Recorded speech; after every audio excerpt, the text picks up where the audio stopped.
Ti dé sórí ètò fún tọ̀sẹ̀ tí a wà yìí, ọ̀dọ́mọdé pèdèpèdè tó ń jẹun èdè, tó ń mumi èdè, tó ń faṣọ èdè bora, tó tún wá ń gba ẹ̀kọ́ kún ẹ̀kọ́ lọ́dọ̀ ẹni tí Ọlọ́run bá fi èdè rán, ìyẹn Alhaji Abdulrazak Abdulgani Mr. GRA Àríyọ̀ Òṣìkọ̀yà, òun lorúkọ tèmi, MC Captain.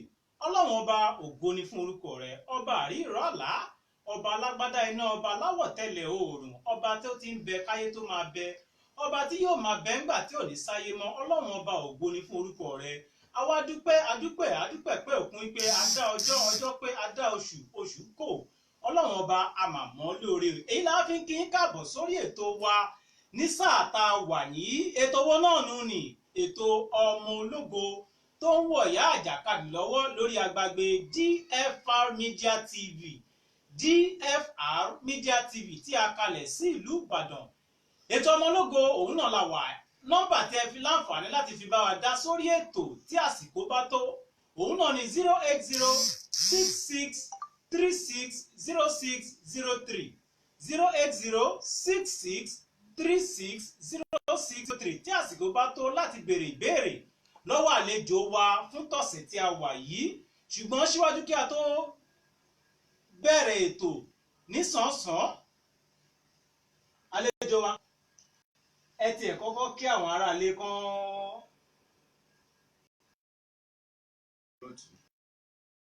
èèyàn wa tẹ́ ń wò wá nílé o, a kú àsìkò yìí, a kú bọ́wọ́ ṣẹ̀ṣẹ̀ ń yá.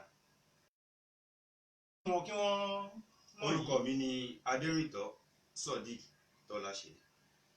Ọ̀gbẹ́ni Adérìntọ́ Sodiq Tọ́láṣe. Tí a bá rí pé adé kò kúrò nínú orúkọ wọn, dànsákì yín o ọmọ ní àlejò wa Ọ̀gbẹ́ni Adérìntọ́. Ọmọ ìlú bo ni àlejò wa? Adérìntọ́ Sodiq Tọ́láṣe.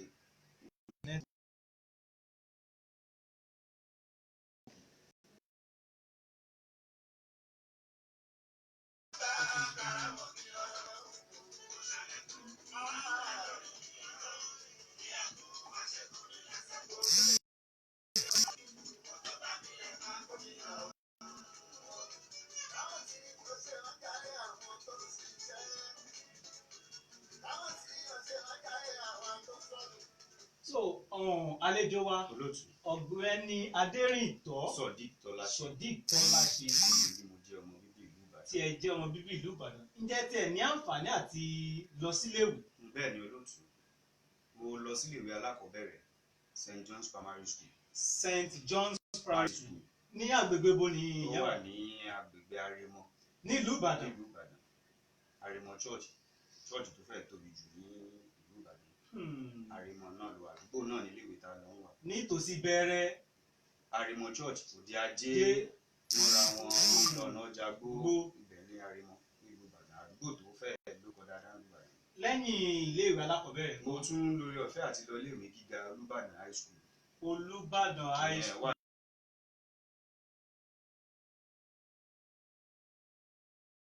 Iwájú mo lórí ọ̀fẹ́ àti lọ iléèwé Gbogbo Nìṣe Ìbàdàn. Gbogbo Nìṣe Pólì Ìbàdàn.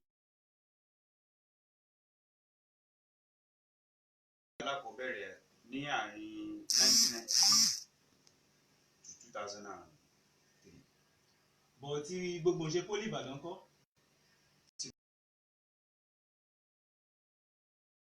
sí 2013. 2010 sí 2013 ní àlejò mi láǹfààní àti Àṣetán nílé ìwé lẹ́ṣẹ̀.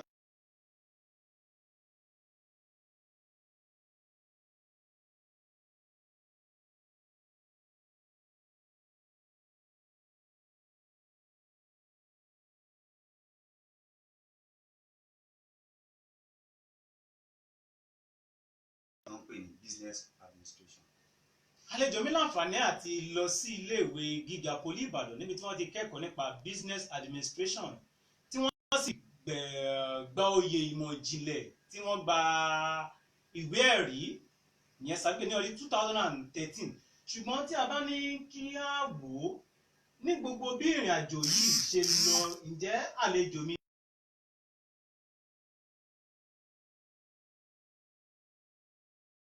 ǹjẹ́ ọmọ ti wà àbí àlejò mi sì single and searching ni.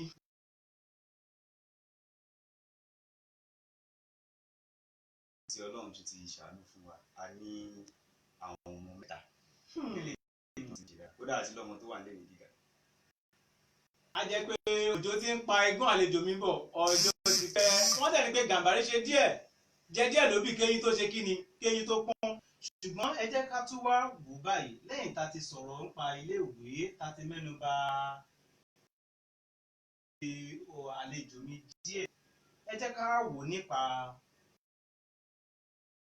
ṣe lọ́wọ́lọ́wọ́ báyìí kí ni iṣẹ́ tí ó ká mọ́ àlejò mi lọ́wọ́lọ́wọ́ báyìí ẹ kọ́kọ́ fẹnu ara yín sọ kéèmí kan tó ti ní pé.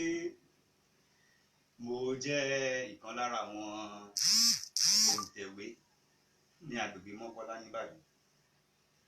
àlejò mi náà ti fọ́n ti wọ́n ní pé ẹnu oníkàn òun la ti ń gbọ́ kàn ń àlejò mi jẹ́ òǹtẹ̀wé tí ò ń ṣe ọmọdé òǹtẹ̀wé àgbàṣẹ́ ni wọ́n nínú òǹtẹ̀wé. lẹ́wọ́nyàn láàyò. ohun tó jẹ́ kó jẹ́ pé ṣé òǹtẹ̀wé à ń tẹ̀wé mú yàn láàyò ni pé ìfẹ́ inú òbí tó bí mi àwọn òbí tó bí mi ni torí bàbá tó bí mi jẹ́ ẹ̀dá tó nífẹ̀ẹ́ sí ọwọ́. eléyìí ló mú wọn kí mi sẹ́nu kọjá látìgbà tí mo ti lè wí lọ́wọ́. ó bẹ̀rẹ̀ iṣẹ́ kíkọ́ nígbà tí mo wà ní GS3.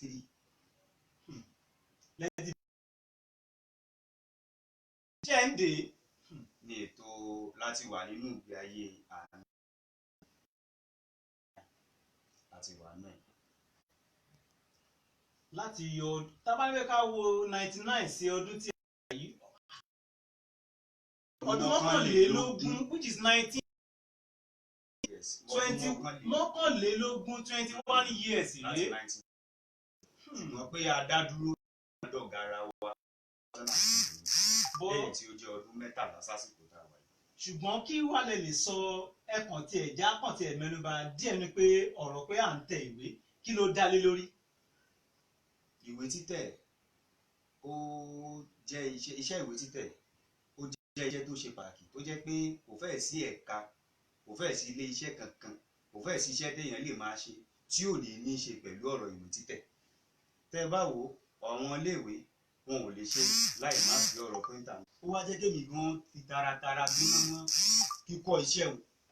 kódà olóòtú nígbà tí mo fẹ́ lè sọpá akọ débì kan tí mo tún rí i pé mo máa ń lórí ọ̀fẹ́ àti ráwọn nǹkan kan nígboro bíi kàlẹ́ndà torí ibi tá a ti bẹ̀rẹ̀ a bẹ̀rẹ̀ pẹ̀lú àwọn tán máa ń sa ẹ̀ṣọ́ ìyẹn wọ́n ń pè letter press torí printing tẹ̀ ń wò ó pín sí oríṣiríṣi stages. so letter press yẹn àwọn yẹn afẹ́ lè sọ pé bí mo ṣe lè ṣàlàyé ẹ̀ tó fi yó lòtú bí ayé ìgbà yẹn tán máa ń tẹ àwọn ìwé fìtìfẹ́ pè yìí iv wọ́n máa ń sa invitation. so mo máa ń rí i pé lọ́pọ̀ ọgbà tá a bá ti níṣẹ́ tó jẹ mọ́ kàlẹ́ndà bíi fáìlì tó ṣàtúnjú tàwa ọ̀gá wa lọ mọ́ ṣe wá láti ibì kan sọ́run lọ̀gá ti lọ ń pàwọn iṣẹ́ ìwà ni ló wá fà tó jẹ́ kí ńgbà tá a wá ṣetán pẹ̀lú yẹn lọ́dún 3 àti lórí ọ̀gá àtẹ̀tún ti jáde secondary school nígbà náà lọ́wọ́ mo wá tẹ̀síwájú ọ̀gá ń bí ẹ ti ń pàwọn eléyìí náà wá ó wù mí kémi gún mi ìrìn àjò ṣe wá gbé wa débi eléyìí tá à ń pè ní offset eléyìí tó jẹ́ pé ní technology tí ló la wà nínú ẹ̀ lásìkò yìí ká tó rẹ́ṣẹ̀ wá kọ́ yẹn náà lọ́dún 4 sí ká tó wá dọ̀gá ara wa káwa náà ṣe freedom lẹ́yìn ọdún 8. tí a bá ń gbé ká wò ó á jẹ́ pé àti àpàdé àti àlùdé because ọ̀tún àti kọ́ pẹ̀lú ìyọ̀ǹda Ọlọ́run. ṣùgbọ́n ní gbogbo ìgbà tí ẹ̀ ń kọ yẹn kí làwọn nǹkan ǹjẹ́ àsìkò kan wà tó jẹ́ bí àsìkò à ń tẹ̀wé ìmọ̀ lásìkò tẹ̀ ń kọ́ṣẹ́. n tó fẹ́ẹ̀ jẹ́ bí ìpèníjà náà tí àwọn irinṣẹ́ wa tá à ń lò tó túmọ̀ sí pé téèyàn bá wà lẹ́nu iṣẹ́ tí ò bá pọkàn pọ̀ ó lè sọdá láàbọ̀ ara. Púpọ̀ àwọn irinṣẹ́ wa aré tó lè géèyàn lọ́wọ́ tí ó sọ̀yàn di aláàbọ̀ ara tó túmọ̀ sí pé nígbà mo bẹ̀rẹ̀ eléyìí tá a pè ní ìdàkejì ìyí máṣíìnì mú mi lọ́wọ́ lọ́dún kan tẹ́ bá lè wo dáadáa ẹ̀rí àmì nínú bá a ṣe ń kọ́ṣẹ́ lọ́wọ́ ìjọ ẹyọkàn mi inú mi bàjẹ́ lọ́jọ́ pé irú iṣẹ́ wo wá ni àásọ lolú ẹ̀ di aráńdè tí èsì ẹyọ gangan. kí a tó ẹ wá nísù kí ẹ tó wá sọ ìgbà tínú yín dùn yẹn ẹ jẹ́ ká gbọ́ yàrá agbára ká gbọ́ orin yìí ná.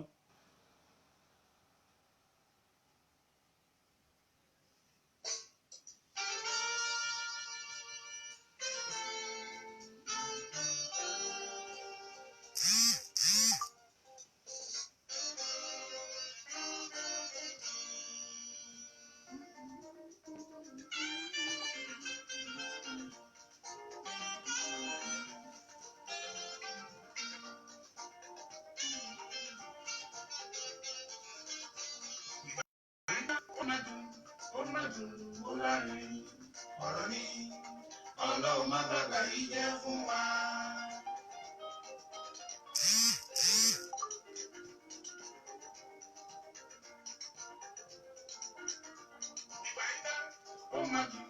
Ó má dùn ó lárinrin ọ̀rọ̀ ní.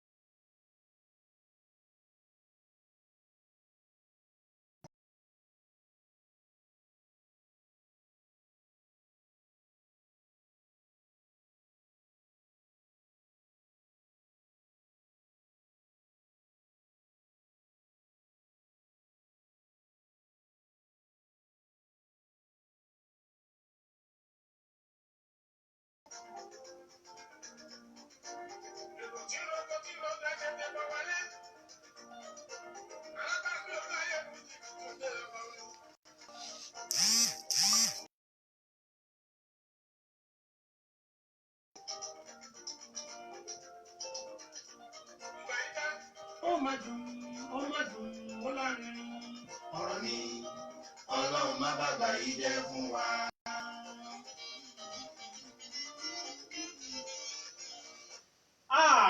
Ìgbà tó ń dán tó ń dùn fèmí àti yín Ọlọ́run ọba Elédùmarè kò ní fi kíkorò sí kò ní ba ìgbà yìí fún wa. Ẹ kú jókòó ẹ sì kú kalẹ̀ lẹ́ẹ̀kan sí ìkànnì DFR Media TV láǹfààní àti máa wò kékété lórí agbágbé ètò ọmọ ológo òun náà ló sì ń tẹ̀síwájú.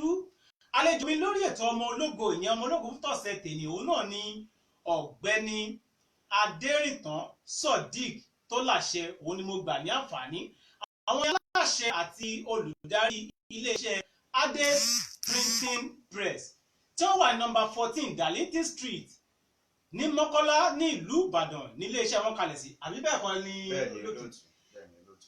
So bí a ṣe wá ń bá ọ̀rọ̀ yẹn lọ ní ẹ̀ǹkan yẹn à ń sọ̀rọ̀ pé ǹjẹ́ ìgbà kan wà tó yẹ pé ó dùn mọ́ yín nú jù nígbà tẹ́ ń kọ́ṣẹ́. ìdáhùn síwájú kódà kì í ṣègbà ẹyọ kan ṣe rí iṣẹ́ printing ó jẹ́ iṣẹ́ kan tó jẹ́ pé kódà lásìkò téèyàn ti ń kọ lọ́wọ́ tó bá rí tó.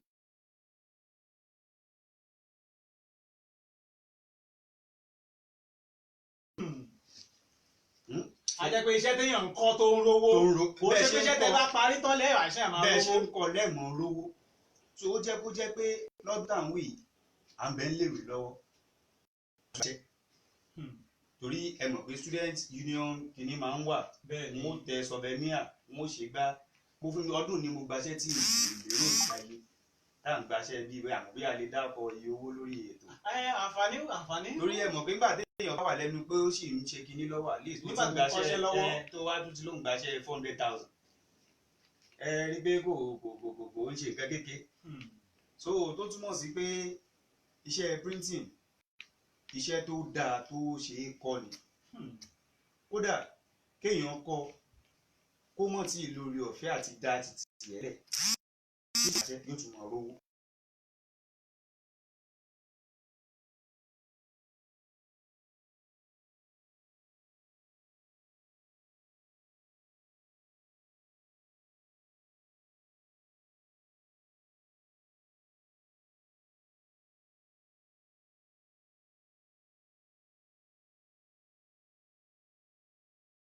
àláìkí olùkọ́ báyìí edma torí pé àláìkí olùkọ́ ilé kò jẹ́ ká nífẹ̀ẹ́ sí iṣẹ́ tó ń kọ́ wa torí àláìkí olùkọ́ ilé ó jẹ́ ká nífẹ̀ẹ́ sí ǹjẹ́ ìyẹn wà nínú ẹnùkọ́ṣẹ́ láàrin ọmọṣẹ́ sí ọ̀gá. bẹ́ẹ̀ni kódà ní tó jẹ́ kíṣẹ́ ìtúrọ̀rùn dáadáa ni pé ọ̀gá tó pè mí iṣẹ́ ó jẹ́ ọ̀rẹ́ bàbá tó bí mi lọ́mọ.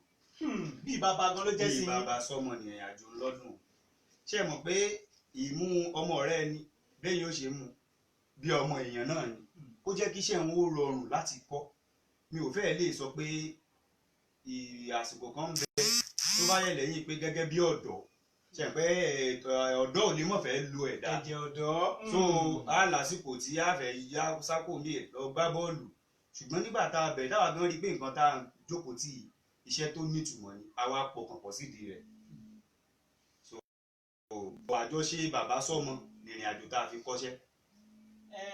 lẹ́yìn tẹ wá gbàyànjá ní ẹnu iṣẹ́ kó tó rí pé ẹ̀yin náà wá dá tiyín sílẹ̀ pé máa lọ o ti tójú bọ̀ láti dá tẹ̀lé àwọn kan máa ń pè nǹkan kan ní pé bíi attachment àbí join man àbí ṣe láǹfààní àti. ṣe rí nídìí printing wọ́n ṣe join man làwọn mọ̀ ń pè torí iṣẹ́ printing ó póríṣiríṣi àwọn kan bẹ tó jẹ́ pé operator kan lè lo machine ṣe pé mo sọ lẹ́ẹ̀kan pé àwọn kan tún lè gbaṣẹ́ láì ṣe pé èèyàn ní iṣẹ́ ó lè lọ gbaṣẹ́ tí ó gbà wá fáwọn tán ti ní iṣẹ́ so àwa tún lórí ọ̀fẹ́ pé àti ọ̀nù gbogbo ẹ̀ mo lè lo machine gẹ́gẹ́ bí operator so nígbà tá a wá ṣe tán tá a ṣe freedom kò tí ì sórí ọ̀fẹ́ because irinṣẹ́ printing kò ń ṣe nǹkan kékeré. mo sì ń bọ̀ ìbéèrè wà lẹ́ lórí ẹ̀. àìwá tí ì lórí ọ̀fẹ́ àti dá tiwa sílẹ̀ nígbà náà a kọ́kọ́ lo àwọn àsìkò kan tá a fi lọ ṣe operator lọ́dọ̀ àwọn tán ti ní títí wọn lọ́dọ̀ àwọn kan bẹ tẹ́ pọ́lọ̀ ń ṣẹ́gi ọ̀là fún tí wọn ò lásìkò wọn ò ra irinṣẹ́ wọn wàá fèèyàn síbẹ̀ tí ó mọ̀ bá wọn ṣalámójútó ẹ̀ so wá fi àsìkò kan ṣe àwọn páǹṣẹ operator náà lábẹ́ àwọn kan kó tó di páwa náà wá dájú kódà ó ní ọdún kan 2008 ní tí mi ò bá nígbà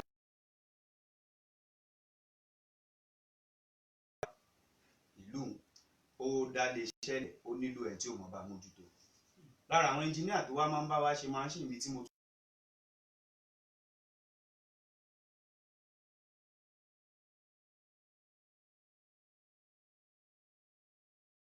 náà ni pé bá a ṣe kó nǹkan jọ táwa náà fi ní tiwa ìrìn àjò Òkìtìpupa ńlá wa wà tọ́lọ̀ ti ní ká tẹ̀ torí nǹkan díẹ̀. Àtúndé náà tó wà lẹ́gbà béèrè pé ló wọ́n ń ta máṣín arígbé sí ń bẹ lọ́wọ́ agun òtítì tó dá dúró àtúndórí ọ̀fẹ́ àti ṣiṣẹ́ nílé iṣẹ́ aládàáni kan bàdàn kẹmú dàbí ìpolówó àtẹ̀dárúkọ so wá ṣiṣẹ́ ní ibẹ̀ bí ilé iṣẹ́ àmọ́ ajẹ́ bí olùbáwọn fi kámẹ́rà mọ́nítọ̀ ìtàpinpin bí nǹkan ṣe ń lọ nínú ilé ìtajà yẹn. So ibẹ̀ láti wá lórí ọ̀fẹ́ àti sọ pé ẹ wo àwa náà ti lórí ọ̀fẹ́ àti lè sinra wa akọ láti dá tiwa náà lẹ̀ láti jókòó tì lẹ́yìn báyìí àwa lọ́lọ́run yọ̀ǹda because kò sí nǹkan kan tó ṣeé ṣe gẹ́gẹ́ bí ọmọ ẹ̀dá àfi nǹkan tó lọ́n bá yọ̀ǹda fún un àwa ni aláṣẹ àti olùdarí iléeṣẹ́ Ades Printing Press tó wà ní agbègbè Mọ́kọ́lá Ìbàdàn. aláṣẹ àti olùdarí Ades Printing Press tó wà ní nọ́mbà 14 Darlington Street ní Mọ́kọ́lá ní ìlú Ìbàdàn òun ní alẹ́ àǹfààní láti máa jomi toro ọ̀rọ̀ àwọn náà sì ni ọmọ ológo wa lórí ètò fún tọ̀sẹ̀ yìí ní ìkànnì DFR Media TV tí a kalẹ̀ sí ìlú Ìbàdàn. Àlejò wa gẹ́gẹ́ bí a ṣe ń sọ lọ lẹ́ẹ̀kan tí mo pé ìbéèrè ṣì ń bọ̀ lórí ẹ̀ ní pé ọ̀rọ̀ yín pé àti téèyàn bá ṣe tán tó kọ́ṣẹ́ tán tó ti gbàyànjá wípé àti ra irinṣẹ́ pé kò ń ṣe olówó kékeré, irú ọgbọ́n wo lẹ rò bóyá èèyàn lè ẹni tó sì jẹ́ pé ó sì mú láti fi iṣẹ́ yìí fi yá fira. Mo ti sọ síwájú láì ní irinṣẹ́ láì tí ní ṣọ́ọ̀bù yóò mọ̀ gbaṣẹ́ yóò sì lọ rówó. Ṣé rí àwọn ní agbègbè Mọ́kọ́lá wa tẹ́rí tá a wà, mo fẹ́ lè ní pé 30% nínú ìdá 100 làwọn tó ní ọ́fíìsì. Ṣùgbọ́n kan tá a wá tó wà ń bẹ̀ ni pé association printer o ti wá ní irinṣẹ́ o ò tí ì ní irinṣẹ́ o ní ọ́fíìsì olórí ọ̀fẹ́ àti lọ fowókọ́lẹ̀ níbẹ̀. Tó bá ti wá jọmọ tó ti jọmọ ẹgbẹ́ atẹ̀wé ní Mọ́kọ́lá, kò sí ọ́fíìsì tó ti ní lè wọ̀ láti ṣiṣẹ́ tó bá ní. Tó túmọ̀ sí pé o ti fowókọ́lẹ̀ abẹ́rẹ́ rẹ ti lókun dìbáhùn, o ò ní gbaṣẹ́ lọ́wọ́ kọ́sítọ́mà kó o sá lọ kán wá mọ̀ wọ́ káàkiri.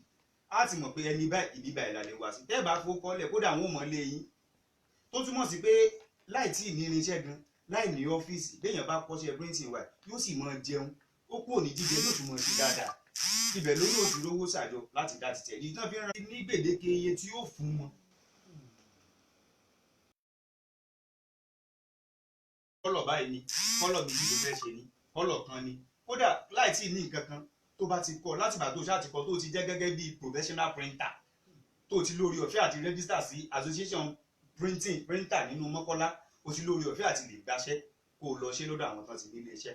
Ṣé gẹ́gẹ́ bẹ́ẹ̀ dẹ̀ ṣe wà ẹ̀sìn tí lọ́rọ̀ àwọn tí wọ́n ń wò wá tí wọ́n ń gbọ́ wá ń lé báyìí tí wọ́n bá ní pé àwọn ti pé gbogbo ìtẹ̀ ń sọ yìí náà ó ń dùn mọ́ àwọn nu ó sì wọ́n lákè àwọn tiẹ̀ fẹ́ jẹ́ kí ọmọ àwọn kó wá kọ́ṣẹ́.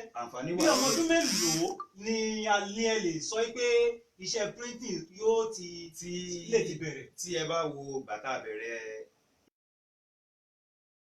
akéré gan lọ́dún, iṣẹ́ printing tọ́mọ bá ṣàtìlẹ̀ ti lọ́dún 18 kódà kò mọ̀ tí tó bẹ́ẹ̀ tó bá ti jọmọ tó yọrùn tó lára kó ti lóore ọ̀fẹ́ àti kọ́ṣẹ́ printing. Ẹ wá wo bí ó ṣe wá rí tó bá dàgbà sẹ́nu ẹ̀. Káwá la bẹ̀rẹ̀ nǹkan níbi ọdún 21 years ago káyọ̀ kò nu ọjọ́ orí wa ẹgbẹ́ òkú táwa bẹ̀rẹ̀ bá wọn lójú. Tó túmọ̀ sí pé iṣẹ́ printing kíkọ́ kò lọ́jọ́ orí níwọ̀n bàbà tọ́mọ bá ṣàti gbọ́n tó ti mọ̀ pé ọ̀tún rèé òsì rèé ẹ ti lè fi sẹ́nu ẹ̀. Ẹ rí i pé bí àgbòràn ni ó ṣe rí ń gbò bá tó náà tí tó ti dàgbà sínú ẹ̀, so bó ṣe rí nu kò lọ́jọ́ orí. Gẹ́gẹ́ bí ẹ ti wá tún ṣe ń sọ sí tí a bá ń gbé káwọ́ pé yẹ iṣẹ́ printing ni mo fẹ́ kọ́ mo fẹ́ mọ̀ tó sì dáńtọ́ pé yes mo mọṣẹ́ yìí, bí ọdún mélòó pé ó kéré jù lèèyàn lè fi kọ́? Iṣẹ́ printing yàtọ̀ sí gbogbo àwọn iṣẹ́ tó kù táwọn náà ń kọ́ lóṣù 6 ọdún kan. Bó bá kọ́ṣẹ́ printing tó dàǹgájíá tí wọ́n gbọ́ mọ̀ pé o ti dára rẹ lójú, èèyàn ó kò lo rárá yóò lọ́dún 4. Ẹgbọ́n tẹ bá wò nú bèmí gan ni mo kọ́kọ́ lọ́dún 3 nípele àkọ́kọ́ letter press à ń ṣèṣò, ó tún ní mo wá lọ lo 4 sí níbì kan ọdún 7. Ọdún kan ti ọ̀gá pé o ti mọṣẹ́ ṣùgbọ́n ní tí ìdí ó lọ ká tó wá. So tí ó bá gbà tó wù wá pé àwa àti rí bá a ti ṣe tán nípele tá a kọ́kọ́ kọ́ lọ́dún 3, àwa tún wá tí èsì sí àtúnfẹ́ mi lè ló tún jẹ́ àtẹ̀síwájú. Tó túmọ̀ sí pé tí wọ́n gángan bá mọ̀ pé wọ́n bá tó ti mọ̀ yóò tí ì tó ọ ò tí ì mọ̀ dáadáa, ó gbọ́ ọkọ̀ tún lè fi kọ́dùn rẹ torí inú kó mọ̀ ṣe iṣẹ́ printing tẹ̀ ń wé olóòtú. Ìtó dáa ni pé kéèyàn mọ̀ ti fún tẹ̀dọ̀ rẹ̀ torí kọ́sọ́mà lè pèèyàn ní ìsìn pé a fẹ́ ṣe nǹkan báyìí tó ò tí ì ṣe rí tó ò tí ì gbọ́ rí. Púpọ̀ ọṣẹ kọ́sọ́mà ó kàn fún wa ní a fẹ́ ṣe lọ́jọ́ báyìí a fẹ́ ṣe ń bí báyìí déètì báyìí, ó wá kù sí wọn lọ́wọ́ láti jókòó bó ló ṣe design kìíní nítorí bó láṣẹ gbé kalẹ̀ bó láṣẹ ṣe. Ẹ wá wẹ́n tí ò bá kọ́ṣẹ́ ń kó yanjú tó bá gbaṣẹ́ printing bá mi olóòtú tán fún yàn lówó gọbọi yóò ti kọ́kọ́ wojú pé owó rèé. Ṣùgbọ́n tí ó bá ti jẹ́ pé tó ti ṣe náà tó ètò jèrè wa, ṣe wá mọ̀ pé tí ò bá kọ́ tó kàn kọ́ ní pé kákan wà kákan kọ́ irú wọn pọ̀ ń bẹ̀ Mọ́kọ́lá.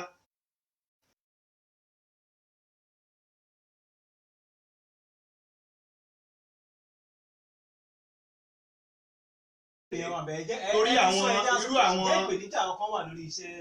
olóòtú ìpèníjà pọ̀ tí ò ń ṣe kékeré torí púpọ̀ nísìnyí ni àwọn tó jẹ́ pé àkọ́ṣẹ́ tí wọn ò kọ́ṣẹ́ printing tó jẹ́ nígbà tó jẹ́ pé technology ti advance mo tiẹ̀ tí wá ní laptop báyìí èmi náà ti di printer àwọn náà pọ̀ jù yóò bá ti design iṣẹ́ wúrúwúrú nílé rẹ̀ ń gbé bọ́ọ̀lù àwọn èèyàn wa kan náà sì ń bẹ tó jẹ́ pé ní tí wọ́n ò jẹ náà ni wọ́n ń wá wọn ò jẹ́ kí ètò iṣẹ́ ò lọ bó ṣe yẹ kán lọ torí wọ́n ti mọ̀ pé ẹni tó wà yìí ṣe printer kì í ṣe professional printer. ṣé bá rí ní ìsìn púpọ̀ àwọn olùdarí ilé ẹ̀kọ́ olùdarí ilé ìjọ olùdarí ilé iṣẹ́ làwọn gan ti bìlí ìpáwọn gan ti lè dáṣẹ́ printing ṣe fúnra ra wọn. àwọn proprietor ti ń wá mọ́kọ́lá wá ṣe iṣẹ́ fúnra ra wọn wọ́n ti ń gbé kọ́bà wá wọ́n ti ń wá ṣe ọdún bí ò bá ṣe mọ ni ó ṣe mọ yíyọlẹ̀ fáwọn náà o torí tí wọn ò bá kọ́ ibi wọn ti rẹ wọn ra pépà ayé kan wọn ó ṣe ojú mi tó ní tí wọn ò mọ̀ nípa ìmọ̀ yọlẹ̀ fún wọn ó wá mọ kán gbé fún píríntà gan wọn ò ní ná tó tí wọ́n náà so ohun tó fẹ́ jẹ́ bí ìpèníjà nínú printing ni pé púpọ̀ àwọn tí wọn ò kọ́ṣẹ́ yìí wọ́n ti fẹ́ báṣẹ́ yìí jẹ́ fún wa tó ti fẹ́ jó mọ́ sọ àwọn tí wọ́n jókòó tí wọ́n kọ̀ gan tí mo fẹ́ rí gẹ́gẹ́ bí ìpèníjà nínú ẹ̀. Ǹjẹ́ ìpèníjà láti ọ̀dọ̀ ìjọba ń kọ́ ǹjẹ́ ìpèníjà wà gẹ́gẹ́ fún iṣẹ́ print láti ọ̀dọ̀ ìjọba? Kò fẹ́ẹ̀ sí ìpèníjà látọ̀dọ̀ ìjọba jù páwa píríntà gan tún mọ́ ń rà nígbà lọ́dọ̀ ìjọba wọn máa ń fún wa ṣẹ́ tẹ́ bá wúrú ìwé tí ìpínlẹ̀ Ọ̀yọ́ ìjọba ìpínlẹ̀ Ọ̀yọ́ ṣe lọ àwọn píríntà náà wọ́n gbé fún Mọ́kọ́lá tó túmọ̀ sí pé ìjọba ń ránṣẹ́ píríntà.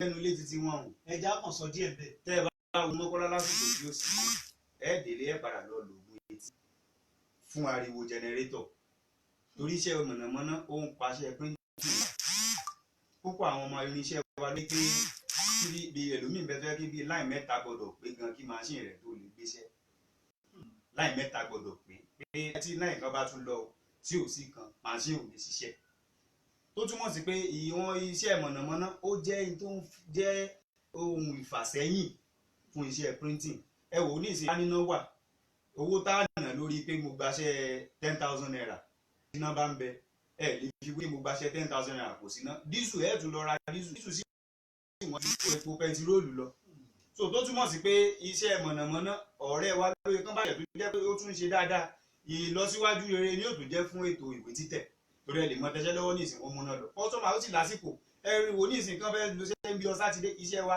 ìjọ iṣẹ́ tó mọ ní déètì ni káwa ní ìjàmbá ká ní ìfàsẹ́yìn pẹ̀lú ọ̀rọ̀ ọ̀nà kó má sí ná ẹ rí i pé yóò mú àkùdé bá àti tètè rí iṣẹ́ òun parí so ètò mọ̀nàmọ́ná ó yẹ kan tó ń pa ìrìn àjò printing lára àrò àwọn elétò mọ̀nàmọ́ná náà kán túbọ̀ bá gbọ́n wọ́n sí bí wọ́n ṣe mọ̀ fún wa níná lágbègbè Mọ́kọ́lá.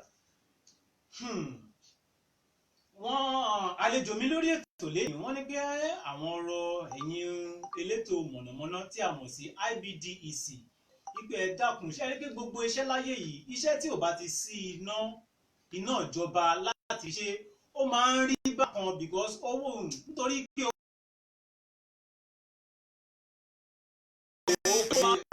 ìdí nìyẹn pé iṣẹ́ tó yẹ pé wọ́n ṣe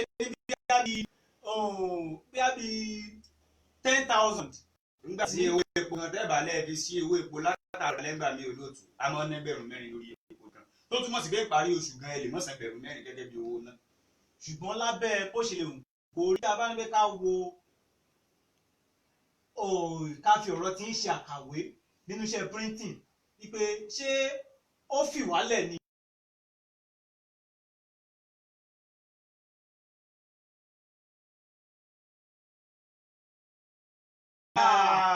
Mi jẹ́ gbèsè bọ́ bẹ́ẹ̀. olóòtú adúpẹ́ fọlọ́run torí Ọlọ́run ń jẹ́ kí àwa náà mọ rítàn rere ìpọ́n iṣẹ́ tá a wà yìí iṣẹ́ náà bá ṣe débi pé ìdìbò ọmọ ń gbọ́ yàwó kò tún wá mọ́ ń bẹ̀ nìkan o Ọlọ́run tún ju.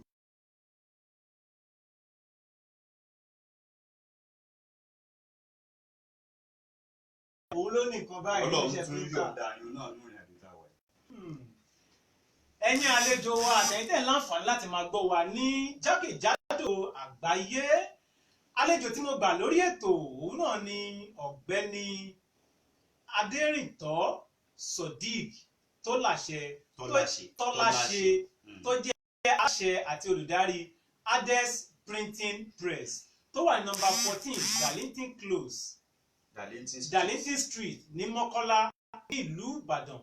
Àwọn ni ọmọ ológo afúntọ̀sẹ̀ tòní tí a jọ ń fi ọ̀rọ̀ ń jomi toro ọ̀rọ̀ nípa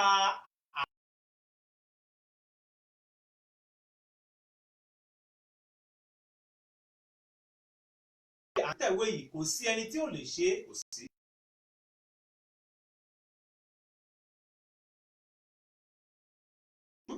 Ní ìdíje printing press yìí ìwọ bàbá tó ní jẹ́ tẹ̀ ní bóyá bí ìmọ̀ràn àbí àǹfààní tí ẹ kọ́ fẹ́ gbà àwọn olóòtú mo kí òun ṣe ìmọ̀ràn kékeré gan.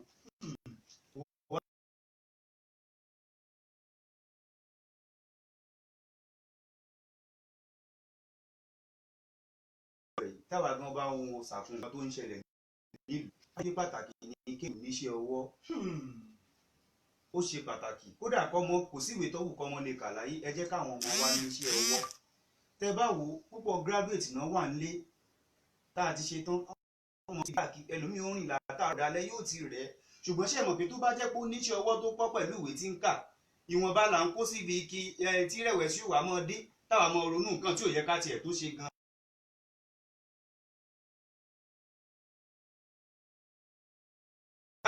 kódà bẹ́ẹ̀ ṣe ń wé mi nísìn ìrìn iye téèyàn lè bẹ̀ fún mi.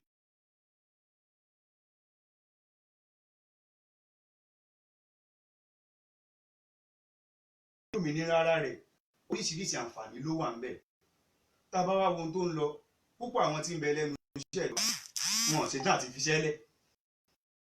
graduate school ní sí ń produce graduate every year tó túmọ̀ sí pé àǹfààní ń bẹ́nu kéèyàn kọ́ṣẹ́ ọwọ́. ká rí i dájú pé àwọn ọmọ wa kọ́ṣẹ́ ọwọ́ tó túmọ̀ sí pé wọ́n ti ẹ̀ wá tún ṣiṣẹ́ oṣù iṣẹ́ tán iléèwé tán lọ kọ́ iléèwé kan tó fi ṣiṣẹ́ kan tún rówó èyí ò ṣàrònú kó n fẹ́ dá nǹkan kan lẹ̀ náà ni tó bá lò lọ. kí wàá ní ìmọ̀ràn tí ẹ wá ní fún àwọn ọ̀dọ́ tó jẹ́ pé ó wù wọ́n láti kọ́ iṣẹ́ printing press. olóòtú àmọ̀ràn tèmi táwọn ọ̀dọ́ ni pé ṣe rí iṣẹ́ printing tí ẹ bá wo ìrìn àjò wa láti bẹ̀rẹ̀ bá a lá ṣe bẹ̀rẹ̀ ìgbà tá a jáde iléèwé gíga tá a jáde lọ́dún náà lálá àtẹ̀síwájú gbogbo padà lọ pólì yìí ìgbà tá a ti ń ṣiṣẹ́ tá a ti ró la padà lọ léèwé sí tó túmọ̀ sí wípé o kọ́ṣẹ́ píríǹtì kò túmọ̀ sí pé o lè kàwé kódà kó o mọ̀ tí ì kà tẹ́lẹ̀ tó o bá ti o tún kọ́ṣẹ́ lọ́wọ́ o tún lè mọ̀ kàwé ọlọ́run ti jẹ́ gbogbo nǹkan rọrùn ètò ìwé olópin ọ̀sẹ̀ wà ètò ìwé kíkà ọlọ́sọ̀ọ̀sán ń bẹ eléyìí tó ń pè ní part-time pt ọní wíkẹ́ndì àwọn ń bẹ tó ti pé lópin ọ̀sẹ̀ èèyàn ń kọ́ṣẹ́ gẹ́gẹ́ bí ọ̀dọ́ ní tó ṣe pàtàkì ni pé ká níṣẹ́ ọwọ́ téèyàn bá níṣẹ́ ọwọ́ kódà ọkàn rẹ̀ ó tún balẹ̀.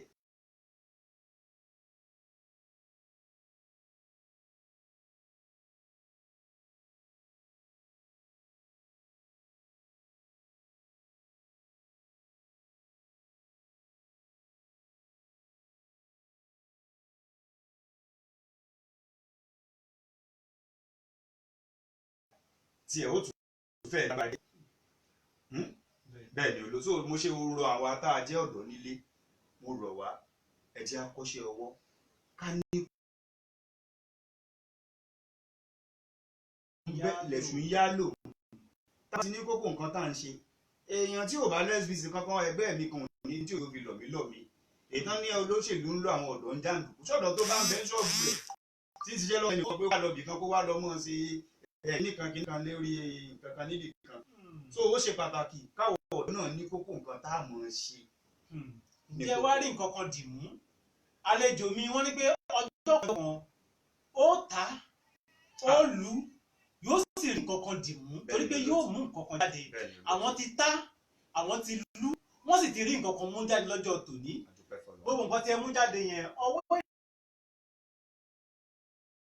gbogbo nǹkan tí ẹ kó jọ láti ṣe printing press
òṣèlú is a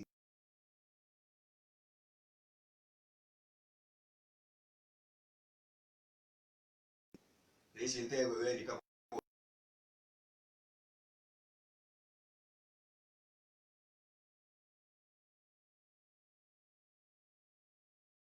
àwọn akẹ́kọ̀ọ́ tó ṣe tí wọn ò tiẹ̀ tí ì mọ̀ ṣe táwa náà wò pé tá a bá.